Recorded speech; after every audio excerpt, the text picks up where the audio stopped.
Hi guys! Welcome back to my channel. In today's video, I'm going to be showing you a beginner's guide to calligraphy / hand lettering, whatever you want to call it. For this video, you won't need any fancy supplies, just a crayola marker or any marker with a similar cone-shaped tip. I hope you guys enjoy this video and let's just get right into it. Before we get started, I just want to show you guys my practice book from when I first started learning calligraphy in the summer of 2018. I have definitely improved quite a bit, but I could have improved more if I was consistent with my practice.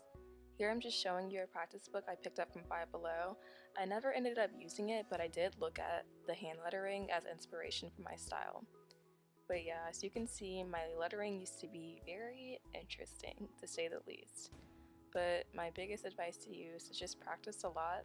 The only time I really practice hand lettering is when I write the headers for my note. So this is why I didn't improve as much as I felt like I could have, but as long as you practice, you'll be totally fine. Let's just get into the video.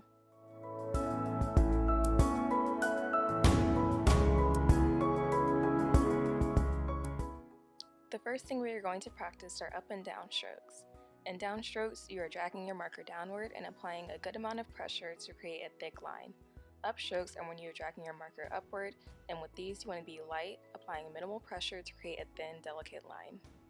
Once you have the hang of the whole up-down stroke situation, you can move on to these little wave things, basically where you connect your up and down strokes. This exercise is really helpful in helping me better my transition between up and down strokes. By practicing this, you can become more comfortable with the change from thick and thin lines. Okay, now that you've mastered the up and down strokes, we can move on to the actual letters.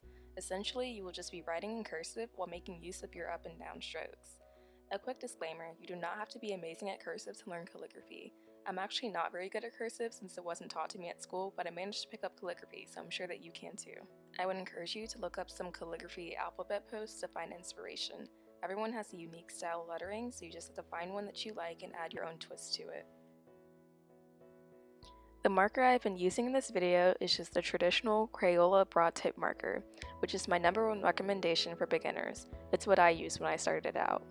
The tip is firm and durable, which makes them easy to control, so you will be less likely to mess up the tip.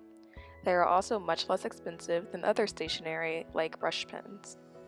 I have also used the Crayola Super Tips, which have the same cone-shaped tip as the broader tip markers. They are just much thinner. These are also nice for beginners because they are fairly inexpensive, but in my opinion they are a bit more difficult to control, so I prefer the broad tip markers. However, they do come in a larger variety of colors than the bigger markers, but overall I feel like the broad tip markers are just better for beginners due to them being so easy to control. Okay, so now that we've talked about materials, we can move on to the actual lettering part. Once you've practiced writing the letters individually without being connected, you can work on connecting them. It will be a little awkward finding the best point at which to connect the letters. I struggled with this a little bit when I started calligraphy, and I actually still struggle with it now. You'll see when I'm connecting the G and the R, it's just a little bit awkward and it doesn't look the best. The best way to remedy this is to just look at other calligraphy pieces and find inspiration. That's what I've done, and it's helped me make my calligraphy look a little less awkward and it just flows better. At this point you can add flourishes or extra design pieces if you like, but I just like to keep it minimalistic and simple, so I really just connect my letters and dot the I and all that stuff, and that's really all I do for my calligraphy. The best way to improve at calligraphy is to just practice.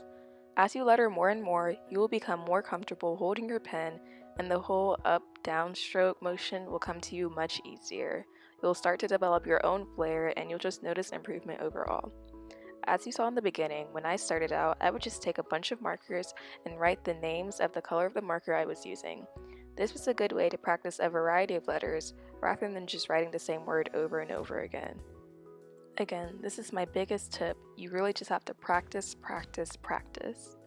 I hope you found this video useful, and hopefully it gave you the push you needed to start your hand lettering practice. If you like this video, be sure to give it a thumbs up and comment down below video ideas that you would like to see me make. You can subscribe to my channel for more content like this. I upload every Friday. Thanks so much for watching, and I'll see you guys in my next video. Also, you know how YouTubers have like names for their subscribers? I was thinking about calling you guys my study buddies and calling my channel our study group. So let me know how you like that in the comments. It's kind of corny, but I kind of really like it. So thanks again for watching. Bye.